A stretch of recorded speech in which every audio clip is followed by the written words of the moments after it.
Satnam. My name is Guru Singh and I'm a teacher of Kundalini Yoga. Today I want to share with you my understanding of Guru Nanak and his type of yoga, his understanding of yoga, his relationship with yoga. I understand that many people who love Guru Nanak a lot don't so much warm up to the idea that Guru Nanak was a yogi, that he was a great yogi, and that he taught his disciples, we call them Sikhs today, Shishya, Sikh, a type of yoga, a type of discipline. So, early on in the description of his childhood, it was even said that he sat like a yogi. From early age on, he sat and he meditated like a yogi. And we have stories of his childhood, how he meditated, and some things that he did which were quite extraordinary for a young man. He liked to spend time with his friends, but also liked to spend time with holy men who were passing through his village. He would sit with them and learn from them. Bhai Guru Das is one of our authorities, now our historical authorities on the life of Guru Nanak. And so he lived just a little after Guru Nanak, within memory of Guru Nanak's life. And so we take his writings, as we say, it's a key to Guru Granth Sahib, key to understanding all the songs and the poetry of Guru Nanak. And in that light, we like to respect the authenticity, the authority of what Bhai Guru Das said. And he has a composition called his Vars, and in his Vars, in the very first section, the very first verse of the very first chapter, here's what he said about Guru Nanak. He said, I bow to the divine Guru who gave the world the mantra of Satnam. Pulling people out of the terrible ocean, he promptly gave them liberation. So what he's saying is that the basic mantra, the basic teaching Guru Nanak gave, and recognize that he traveled to Tibet and Sri Lanka, all over India, over to Iraq and to Saudi Arabia. The basic mantra he gave is Satnam. Satnam means be true to you, be yourself, be authentic. And of course you can be authentic as a Buddhist, you can be authentic as a Muslim, as a Christian, as a Jew, as a Hindu. That's the essential. And is it easy to be authentic? No, it's not easy to be authentic. But that's what he taught.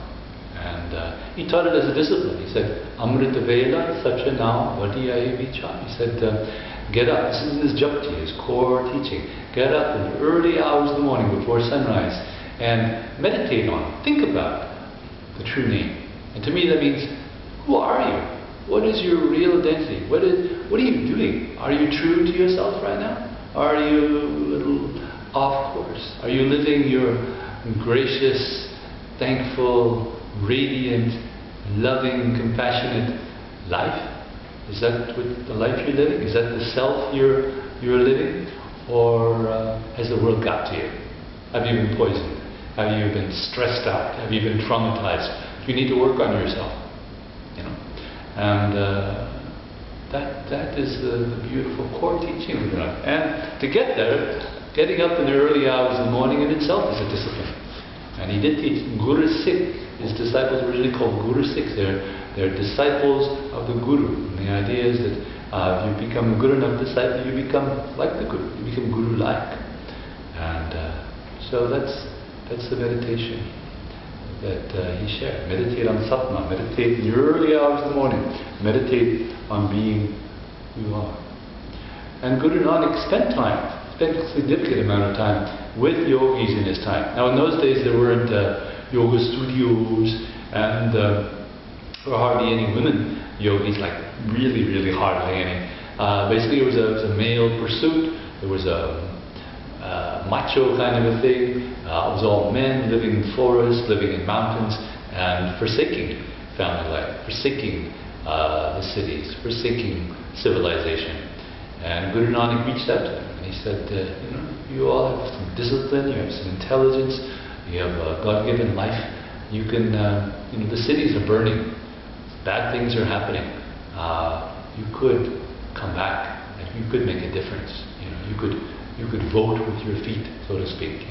Every day is election day. Come and and make a difference. Elect yourself to make a difference. Do something good. But they were escapists, and he taught them not to be escapists, not to be misogynistic. And he taught them how to practice yoga. He said, without the name, without Satnam, there's no yoga. You're just running around wearing costume, doing disciplined living long life. But for what? Be authentic. He said also, without serving, there's no yoga.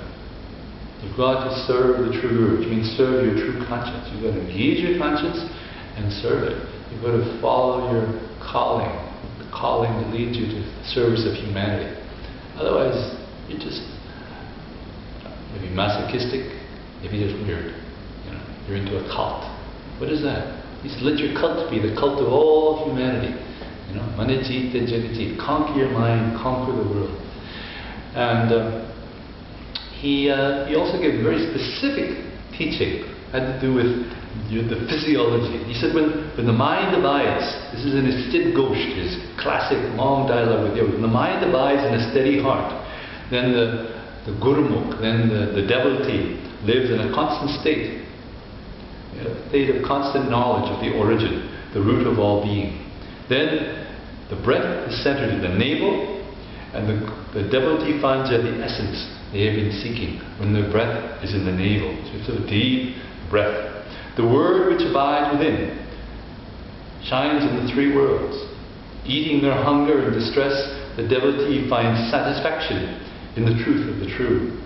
The celestial sound, the unstruck melody, the divine sound, the deep meditators hear, it comes to resound, as few there are to know or tell. Nanak says, one who speaks the praises of truth is dyed in the eternal color of the eternal. And so he's giving them specific instruction to bring your breath down to the navel, and by engaging the Nabi chakra, the mind and the heart becomes calm. There are even places named after Guru Nanak and his successors. They're all called Tapistan, Tapiyan, and Tapa. The root of that tapas means hardship. It's the first pillar of yoga. Engage, do something hard to grow by. Engage in a difficult discipline to grow by. Get up early, eat a little less, sit for longer than you thought you could. Serve the people who aren't thankful for service. Serve the thankless. It's also tapas. Do hard things, otherwise you won't grow. So tapasya is also part of what the Guru taught. He taught beautifully, wrote beautiful poetry. In some of his Gurbani, it's called. He talks about the chakras. He talks about all kinds of beautiful things we would call esoteric, mystical things.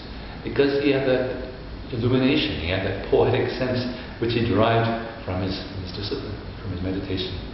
I'll just read a couple of lines that are beautiful from page 174 of the Guru Granth Sahib. It goes, wrong page number.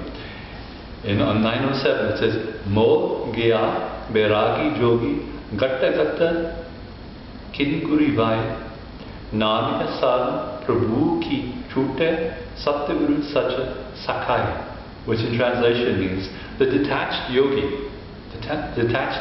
The Guru, has magically made the Kinguri, means a stringed instrument of the word, resound in every heart. O Nanak, in the freedom of God's sanctuary, the true Guru is our true companion.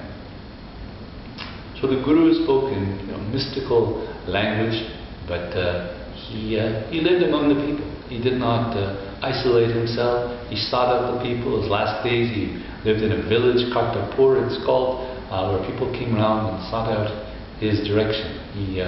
He never advised people to live in the forest or the mountains. His life was a family life among people, and he taught people to live. As my teacher, Yogi Bhajan, would say, live in a cozy home. Live in a cozy home. Make a cozy home. Make cozy communities, and live in harmony with your body, your mind, your spirit, and be of service to society. That's the yoga that Guru Nanak Dev Ji taught. Thank you for sharing with me. Satnam.